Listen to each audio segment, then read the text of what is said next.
Hi everyone, it's been a little while since we last caught up, I suppose. I can't quite remember what it was I was saying, but I'm James Martin, and well, brushing off the cobwebs, welcome to What's Left.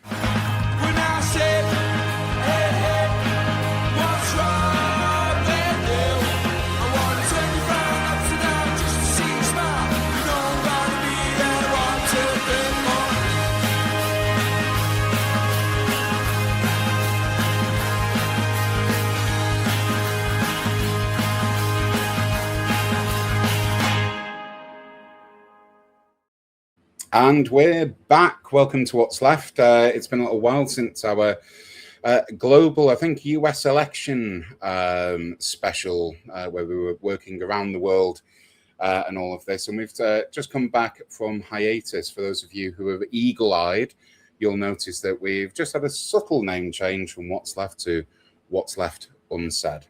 And we have a new team, as with any hiatus, a new team that's joining us, as well as some familiar faces from the past. And just to introduce, for now at least, one of those familiar faces is Sean Halsall. Hi, Sean. How's things?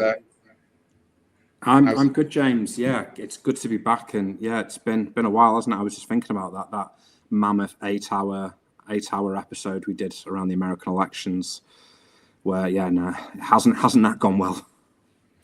Hasn't it just? Do you believe someone owes me £1? I know it's not you, but I think someone who thought that Trump wouldn't quite get there. Well, actually, it might have. Accounting for all of the inflation these days, that pound might be worth 20. I want to also just make a mention for some team members, panel members who couldn't be with us this evening. We're recording when it's particularly warm, and obviously that has effects on people. So Laura Brogan and Angela Morelli, who will be joining us as regular panelists. However, there is someone who you will recognise from last time, and that is George White. Hello, George. Hiya, you all right? Yeah, it doesn't feel like it's actually been too long, but I think it has. I think it might have been something like, a year, 2 years? Some of you have grown a lot of facial hair and visibly aged since last time, but so George, what's been going on, I suppose, since last time we spoke? Well, I think there's been absolutely nothing happening in the world. Everything's just been on pause, waiting for us. The United States haven't witnessed actual state murders, you might want to call them. There hasn't been an elected president kidnapped and held pending trial, still pending trial, I think. And there hasn't been, the preludes to sort of global war, has there? So not much for us to catch up on, really, is there? No, nothing much. There's certainly been nothing going on the coast of Iran either. So nothing much. How about you, Sean? While the world's been pausing, waiting for us to come back, what's been going on with you? Yeah, so I mean, I spent earlier this year about a month in hospital watching those state-sponsored murders in America by the new brown shirts, aka ICE. It's horrifying, isn't it? How quickly we've slipped. And I mean, we've been speaking about this for a long time. I think some of the earliest episodes we were talking about the rise of fascism in Europe, and look how quickly that's going with sort of Farage and Rupert Lowe in this country and all across Europe. It's really getting quite terrifying, isn't it? Yeah, and I think it's a good point. It was Barry Tomasi who was with us in our first show and reflecting what was going on in Italy. To see that ramped up and spread to many other countries since that interview has been worrying. And again, I just want to say, for those who have somehow found what's left, and want to know a little bit of our background, well, actually, What's Left started off as the People's Paper, which had been running for about 10 years. And then, well, we decided to remove ourselves from Twitter and, well, do what everyone else seems to be up to these days, though we were there first, with emphasis, set up a podcast. So, just in case you've stumbled on this and are wondering what was it we just said sort of in the green room, at various stages of facial hair? Can I just say for listeners that absolutely does not apply to Angela or Laura, but for now I suppose you'll just have to take our word for it. Sean, we've got lots of plans and lots of guest speakers coming up on What's Left. Can you give us a flavour of some of those guests and what listeners can expect to hear? Yeah, some old favourites. Francisco Dominguez will be joining us again soon. He's confirmed that, and he'll be talking all things Latin America and sort of the American imperial machine operating there and in the Caribbean. It's very worrying what's going on in Cuba at the moment. So yeah, I think it's not remiss of us to send our solidarity to the people of Cuba there under absolutely savage blockades, and Venezuela as well, and what's going there on top of the earthquake that's happened, and George alluded to the kidnapping of their president. We have got very special guests, hopefully when we get a date sorted, with the former leader of the Labour Party, no longer in that party, and sort of the greatest prime minister we never had in sort of the last 20, 30 years, maybe our lifetimes. Jeremy Corbyn will be joining us soon. And that'll be really interesting to see what's going on there and what sort of vision he sees while we see the sort of current Labour Party sort of influx constantly and seemingly drowning. And we're going to reach out to Salam Sheikh as well, speak again about AI, because again, we spoke to Salam a few years ago and that was a really interesting conversation, but it's sort of moved at 100 miles an hour since then and what AI is doing, and it's sort of gone from being this fringe thing to sort of in everybody's hands and causing problems everywhere. So that'll be an interesting conversation, and many, many more as well. And remind me, it was I think the AI creation was Furhat, is that right? With Salim? Yeah. Furhat was the social robots he called it, wasn't it? Which is a mannequin head with a face projected onto it that you can have a real time conversation with. It was interesting talking to Salim and seeing the human aspect to it and what this could be, and we weren't just using it to make nonsense posters and stuff like that. Yeah, and I believe from memory as well, Furhat had named itself. I'm not sure if it was naming itself or it had been named and then it had just picked up on that at some point. But yeah, we'll have to ask Salim when he comes back on about that. Well, it'd be good to catch up. I mean, one of the things that we'd said was we could perhaps even look at doing an interview with the machine, I suppose, and all of this. And George, I mean, I suppose some other news, perhaps in terms of a bit of a what's left. The left are accused of spinning off into other projects. I assure you this is in Unity, but there is a show that's in development, working title of Old News, actually looking at a bit of working class and other history. George, why for any listener, I suppose, why is history important to the working class? Well, I think it's always important, if you're going to know where you're going to know where you've come from. And I think certainly one of the sort of founding principles of What's Left was the idea that people's own history is kept from them, that the working class history isn't taught in the schools. It isn't put out there on conventional media. Very little of it perhaps is put out on social media unless people are doing things like this. So it's very difficult to actually understand what perhaps your ancestors were doing 100 years ago, or people who share the same sort of conditions as you were doing, what were trade unionists doing 100 years ago, 200 years ago in Lancashire. There's been a couple of projects just recently, one about the one that was 100 years ago, which would be the general strike, and it was explaining about what was happening in Accrington at the time of the general strike, what was happening in Blackburn. And then there's also the bicentenary of the Weavers' Rising, which again you'll probably know, probably hear about things like the Luddites, and often the Luddites, I think, get quite a bad rep.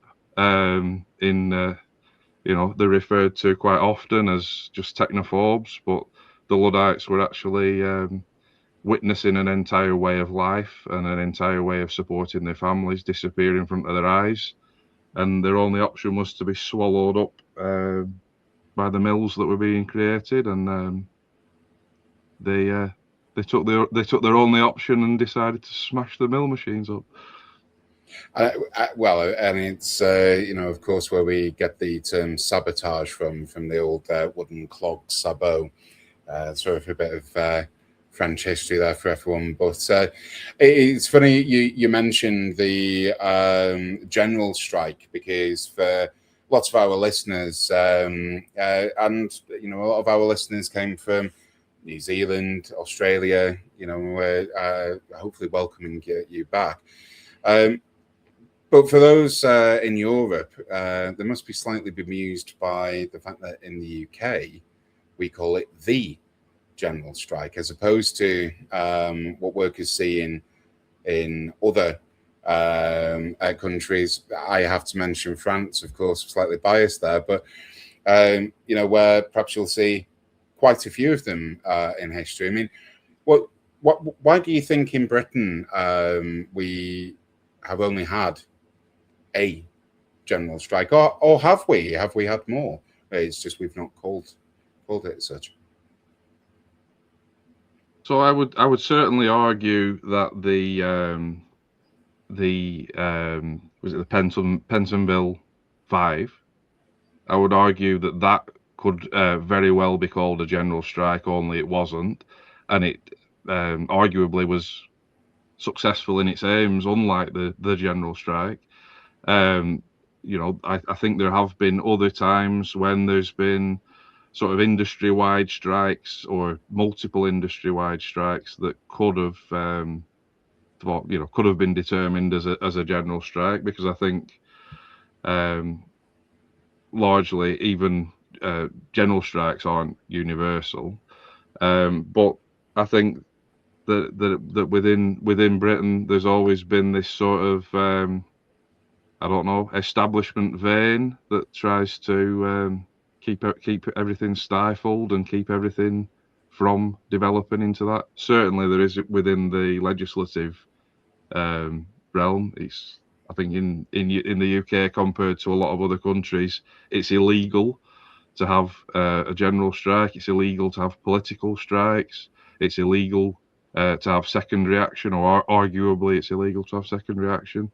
So there's quite a lot of I think it's we're the one of the harshest anti-trade union legislations in maybe Europe or maybe the Western world. So a lot of that conspires against us, doesn't it?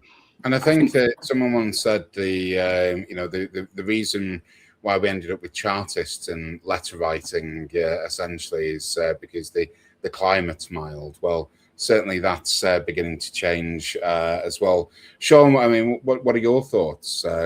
Yeah, I think it's important when we look back at those historic strikes, so the match women of 1888 and things like that, that they weren't operating through putting in grievances and that they took direct action, and often breaking laws and legislation there at the time. The Dublin lockout in 1913, stuff like that. I mean, workers, we've become constrained by the legislation in this country as a trade union movement, where throughout history, I mean, the Tolpuddle Martyrs has just been recently celebrated down on the south coast, and that's another instance of trade unionists actively breaking the law to try and better their own lot. I mean, we've got to remember who these laws are created to protect. It's to protect capital and to protect business interests. If it was on our side, then I'd argue that there would be zero trade union legislation or anti-trade union legislation, and we'd have the shackles removed. But maybe it's time that the trade union movement realised that they're not playing in a fair system, and time to remove those shackles again. I think that, I will get myself into trouble for saying this, but again, another shout out to the Luddites who really did pioneer the way long before the so-called Topable martyrs and all of that. And they're, again, as George was saying, often overlooked. Yeah, and there's the sort of the strikes up in the north where people came out in support of the Charters. 1841, I think it was, around Halifax and Todmorden, around there. I mean, again, this is times when the military was put against ordinary working class people just fighting to keep a meal on the plate and a roof over their heads. And you see this state-sponsored violence every time workers start recognising the power they've got. There's one other sort of interesting sort of reason why some of this didn't develop is because the employment contract didn't exist until after the war, and so a lot of people didn't have, other than a week's wage coming in, didn't have a stake in an employer. They were almost like, if I don't call you in, you don't get any work. So there's a sort of different mindset there from how we might see employment and collective bargaining, isn't there? Yeah, and I talk to some of the reps about that quite a lot, where I ask, when did you get the right to be represented by a trade union rep? And people start throwing out the 1800s and stuff and don't realise it's only come through in the 1990s through the Employment Rights Act. This isn't old school stuff, and I think people, with having those extra responsibilities, a lot of trade unions forget that bread and butter trade unionism isn't about sitting there and arguing with an employer over an individual's case. It's that collective organising. And because we've lost that, people tended to have forgotten the power of collective action. And I think that's the big difference between us and the French, that the French seem to remember, because they quite successfully took the head off the snake, quite literally.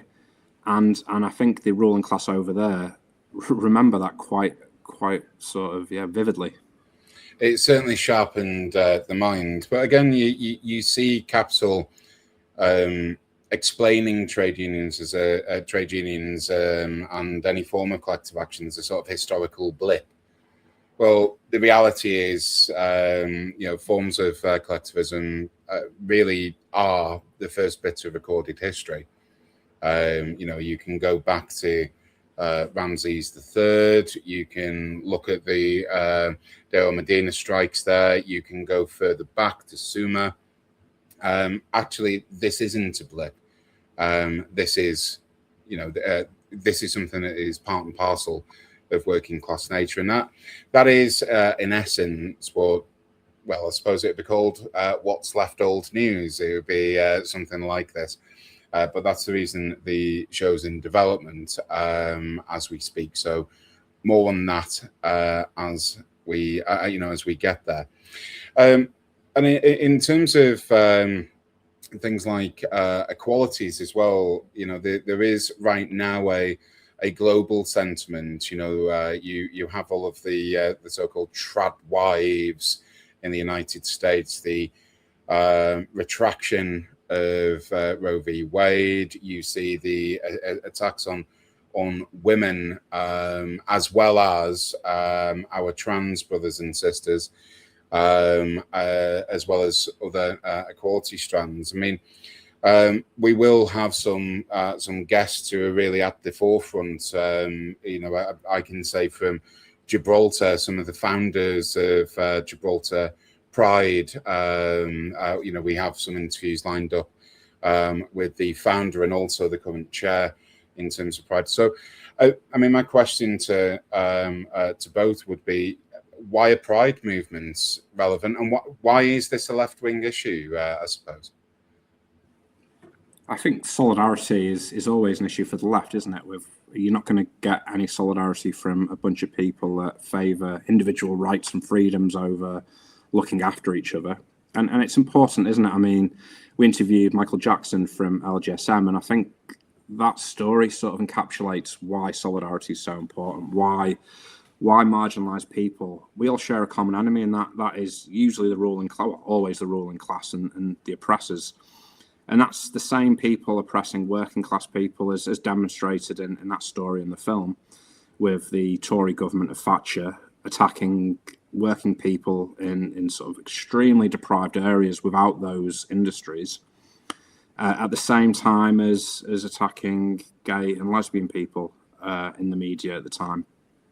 And yeah, Section 28 and all that sort of stuff, where you're criminalising even speaking about it, you're hiding away people's identity, and that gets very, very macabre very quickly, and it's sort of terrifying, isn't it, to think that a whole generation of children might be forced back into that sort of state of being where they can't even admit who they are. And we are seeing elements of Section 28 with current rulings on and current interpretations for our trans comrades, and I think it's one of those, isn't it? The weakest link of the chain is our vulnerability. So it's our collective responsibility to ensure that all links in the chain are together. And again, just keeping with the sort of what's left, we haven't got a founding charter or anything like this, so don't be looking for the what's left constitution or anything, but internationalism is an important element of solidarity, global solidarity. And we find that a bus driver in Bolton has more in common with a bus driver in Bangalore than perhaps like Sir Elon Musk. George, in internationalism, why is this a trade union issue? But why do you think perhaps we've forgotten that it is? Well, so I've I like my sort of trade union music, trade union sort of folk music and things, and they're always talking about these connections between workers around the world, and they're always talking about sort of workers, especially in the United States, who were foreign first language or foreign language only workers. Quite a lot of Finnish and Eastern European miners, which were absolutely treated like expendable. It didn't safety didn't matter. We'll just hire another worker in if we lose one, and exactly the same conditions are still prevalent. I think one of the ways that they've sort of managed to stave off more in the West is because they've been able to outsource to developing countries some of the jobs with the conditions that are dangerous, that are environmentally damaging, and that is no longer possible. So it's now starting to bite back again. So that's really important. If your employer is going to either outsource your job, if you start to get a bit uppity and form a trade union, outsource your job to somewhere else and exploit a different set of workers. If they're able to outsource your work because we don't dump chemicals into the river, or we don't allow the mining industry to destroy the coastal environment, but that's where they sub it out to developing countries where legislation hasn't caught up to that, or where corruption allows legislation to just be ignored. So it's really important that workers in Britain, in Europe, in the United States recognise this, because the employers don't think on a national scale only. They quite frequently are thinking on a completely global scale. So we need to do.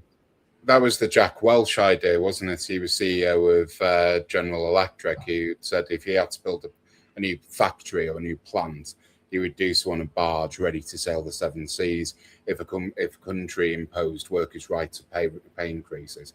And that idea of flexible labor. I mean, I always think that a global strike, if people are worried about the consequences, a global call-in sick day would truly upend the sort of global order and all of this. And you mentioned as well just some parts there of culture, and that you listen to trade union left-wing songs. I mean, one of the things that I will say to listeners that we will be doing some shows on culture, because it is something that we should be proud of. No, we're not going to be Tom Paulin sat in a Newsnight studio talking broken biscuits about what this song means to me, but actually some interviews with the likes of, I'm not saying we have him scheduled, but Leon Mosselson, for example, and other such singers and authors, to talk about what it is that drives them and why it is that working class culture is important. And well, speaking of authors, I mean, for those of you who've seen my ugly face, you'll know that I'm a published author, but there is also perhaps another book in the mix as well. Sean, I don't know if you want to. Yeah, absolutely. So it's interesting. I heard you and George talking about the working class history being hidden from us. So again, this project started off as a throwaway, well, not a throwaway post, but a post on social media. So in the ward I represented previously as a councillor, there's a memorial to 14 lifeboatmen who sadly lost their lives going out to save a group of German sailors on the Mexico. The ship was called the Mexico Disaster, it was, and all perished. And I was known about that story, and I think it's 14 working class fishermen usually who hadn't been able to work for quite some time, going out, risking their lives and giving their lives in the end to save people that they didn't know and had never met and would never meet again. And I think that's very telling to see what capitalism and society has done to us, that people back then would have, without a second thought, go out to sea and rescue people. Where now we see people actively criticising the RNLI, attacking them for doing the same thing. And so that spiraled into, what I'd noticed was sort of the usual culprits on social media who come on and call me a raving communist and a lunatic or whatever, didn't do that at that point, and actually it sort of triggered some empathy in people that you sort of think all empathy's gone from. So then that set myself a task of trying to find, research and write one of these stories every day. That went on for 51 days in the end, to which we've now got them compiled in a list of short stories of sort of solidarity. So yeah, we're waiting to get them illustrated because I think those stories deserve a bit of colour and to be accessible to younger people as well, kids and stuff. But yeah, I think, so it's going to be called Hate Has to Be Taught. This is what we look like without it, stories of solidarity. And hopefully we'll get that off to print later in the year, but I'm sure we can talk about that later. But yeah, it covers all sorts of tales from coastal communities with lifeboats, mining communities with disasters and sort of stories of dispute. George touched on the sort of stuff that happened in Lancashire, the cotton famine, and then the Battle of Bamber Bridge, all the way to stories in Mexico, the Zapatistas and the St. Patrick's Brigades, sort of who crossed the Rio Grande to fight against the American war machine. The 4 Days of Naples is in there. All sorts. It covers every sort of part of what's the best of working class culture. And I think it demonstrates as well that how people react now on social media is not the natural state of being. People have consistently throughout our history given their lives and put their lives on the line for nothing more than wanting to help other people. No one ever expected anything in return from this. And I'm sure George probably knows the quote better, what Abraham Lincoln said about those workers of Lancashire, better than I can pull it off the top of my head, but it was something along the line of saying they were the bravest humans on the planet, probably in much flowery language than than I've repeated. But that's a man who's engaged in the middle of a brutal civil war, who's taken the time to thank workers in Lancashire who would never meet those people who that war was being fought over. And I would definitely suggest heading to Lincoln Square in Manchester, where you'll find a statue, and actually I believe you'll see a transcript as well. It's been a while since I've been. I mean, it's a good point. We don't think of Abraham Lincoln reaching out to the 98% unemployed cotton workers who were getting their cotton from the slave-owning states. Had a devastating impact in Lancashire. George, is any of that impact, I suppose, or any of that story still spoken about in Lancashire? So there's still photographs up and people that can call back to it. But I think a lot of that history, I think the culture behind it persists, but a lot of that history just falls out of general knowledge, and it was always only taught by us, by our fellow workers teaching each other those things. And as the factories that have transmitted that oral tradition down have gone, so have a lot of those stories fallen out of general knowledge. But also, I think that sort of the way that things are taught. So, if you think back to when I was at primary school and things, and my kids have both just finished, relatively recently finished at primary school, the way that the cotton industry is taught is, let's all go on a day trip to Helmshire Mill and we'll see some weaving and we'll dress up as Victorians. And at sort of nursery school, they'll sing Wind the Bobbin Up. And it's a really sort of gleeful vision of what it must have been like to work in a mill. Remember that at primary school age, this is the sort of age that you could have been working in a mill, crawling under machines whilst they're still working to pick up, retie broken threads and things. And quite often children that age were killed, maimed, industrial diseases and things, cotton lung and things. So the way that things are taught is also very important. There are still people when I was growing up who had worked in mills, fully functioning mills before they shut down, and there are still working mills in Darwin. And it's quite interesting to note that most of the people who worked in a mill were deaf. In some cases, not completely deaf, but quite profoundly deaf because of the environment that they worked in for all those years. So it's important that we teach this history, isn't it? Yeah, and we do see in film and TV the sort of romanticization of times gone by, not perhaps the honest view of what was really going on. Yeah, it's taught to us as nostalgia, isn't it? It's safe if it's nostalgia. And again, one of the other things I looked at was the suffragettes. And the suffragettes, there's few movements greater than the suffragettes that have been sanded down and polished to be this presentable sort of English, very sort of acceptable form of activism, and completely removing the sort of throwing axes at sitting prime ministers and the arson campaign and the window smashing campaign at Capitol and bombs going off like that. That is completely whitewashed from history. And those incredible women that put their lives on the line and got tortured by the state in prison, it does a massive disservice just whitewashing that out of history. And again, we see that time and time again. This shouldn't be looked back as nostalgia. It should be looked as the blueprint. Because again, if the match women could achieve what they achieved in creating the new union movement as it was, then what excuse do any of us have anywhere? And again, yeah, working class women have been at the forefront of this. I mean, another one I wrote about was Lily Parr, who was a footballer, a lesbian footballer in 1905. She's actually the only footballer with a statue in the National FA's Museum.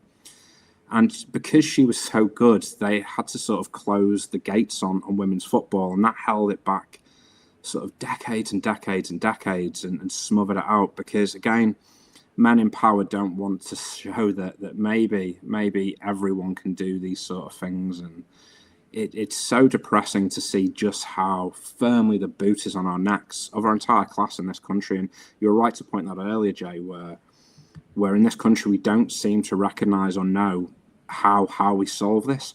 And I would just say it's there. It's throughout history. Workers have always managed to figure this out, and it's always through collectivism that we sort this. I remember being in the archives in Carlisle and reading about 3 women train drivers. I mean, that was the new one for me, because again, you know, what was going on here. And well, it turns out women had the right to vote in Whitehaven in, I think it was 1858, you know, on the town council. This is long before, you know, what we would consider the suffragettes. But anyway, these 3 women, much later on, during the time of David Lloyd George, decided to drive a train to launch a few grenades at him, and then casually drove back in the train, you know, and carried on working.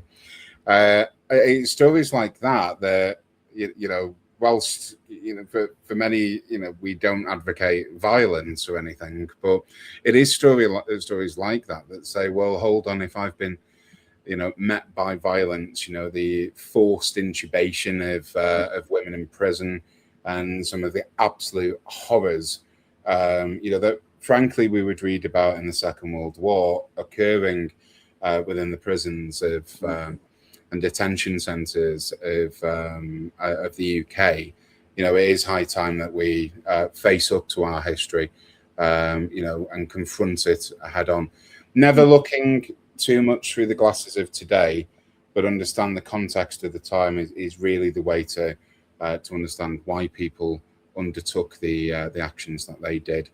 And I think, Jay, just following on from that, we'd be remiss to not have a quick conversation around what's going on in the United States at the moment, with camps arriving, detention camps, concentration camps, whatever you want to call them, with masked up people who, many of which were Proud Boys, sort of white supremacists, who are now masked up and given a badge saying you're the police, just doing state-sponsored executions in the street, pulling kids from their parents' arms to take off to a camp. And it's disgusting, but also it's heartening to see the American left start to rise and challenge this and protest it, because ICE can't go anywhere without protests happening and people coming out to inform the neighbours. And that sort of solidarity does give us a bit of hope that people aren't just going to roll over and take this, because the mirror between what's happening now across Europe and America, the United States, and 1920s and 30s Germany is so stark and sort of reflective of what was going on. We should be looking out for this a bit more, but we seem to be burying our heads in the sand. And again, back to why it's important that it's a left-wing sort of issue, is we all know on this show that it's the left that are sort of rounded up first. And we see that now with new legislation coming in. Antifa are terrorists now and things like that.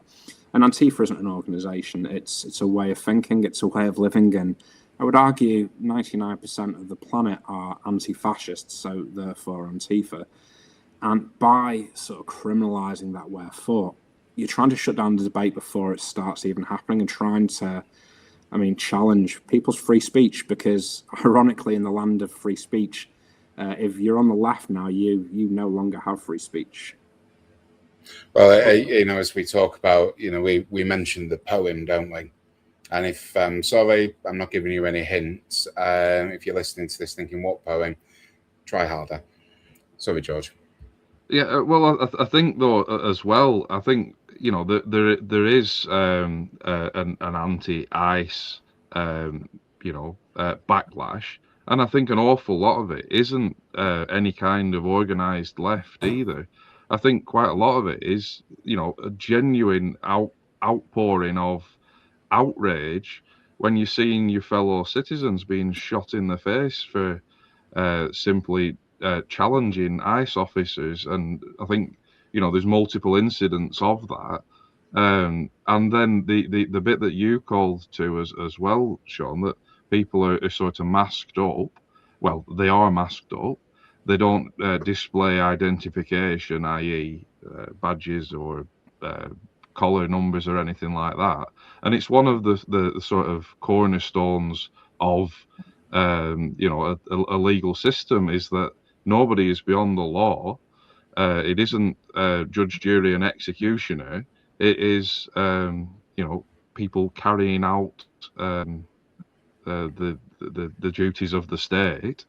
It is not a paramilitary force. It is supposed to be a law enforcement agency, and it isn't acting in that way, is it? Well, sorry, Jay. I was going to say, I think you're right, George, but the problem is it is a paramilitary force, and it was beforehand. It was, again, the Proud Boys. We saw this start in Charlottesville, didn't we, with the tiki torches quite a few years ago, and that's clearly a continuation of what the KKK were doing.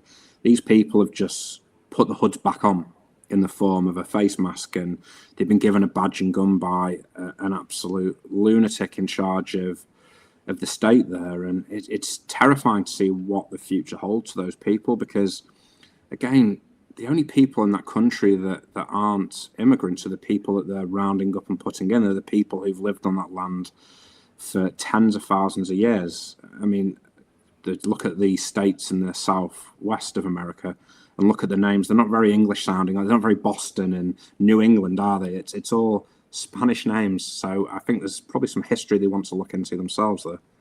Well, I remember speaking to an American and saying, I think the explanation, for all of the so-called bad luck the United States is having, it's almost like you've built on top of an ancient American Indian burial ground.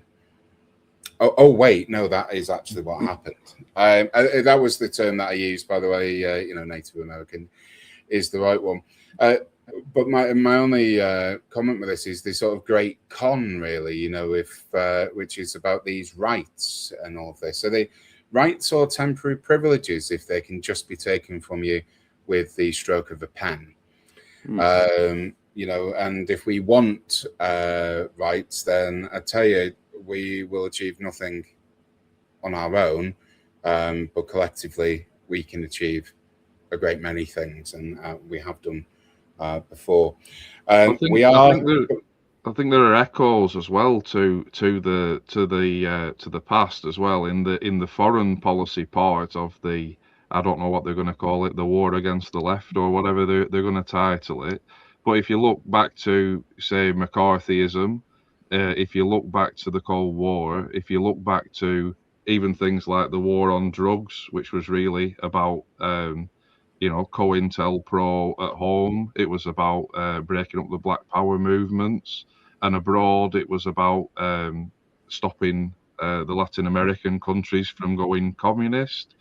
And then if you look at the war on terror, which again was about toppling the leadership of countries so that you could exploit the raw resources. Well, this is going to be, and we've already had a prelude to it, this is going to be about the toppling of regimes, the sponsoring of coups, the sponsoring of contras to attack legitimate working class movements and elected governments, isn't it? I think just before you come back in, I think that's why it's so important that everyone starts sharing media like this and other media that's talking about these things, because I think very, very quickly you're going to find a drought of any sort of legitimate, independent voices talking about this sort of stuff.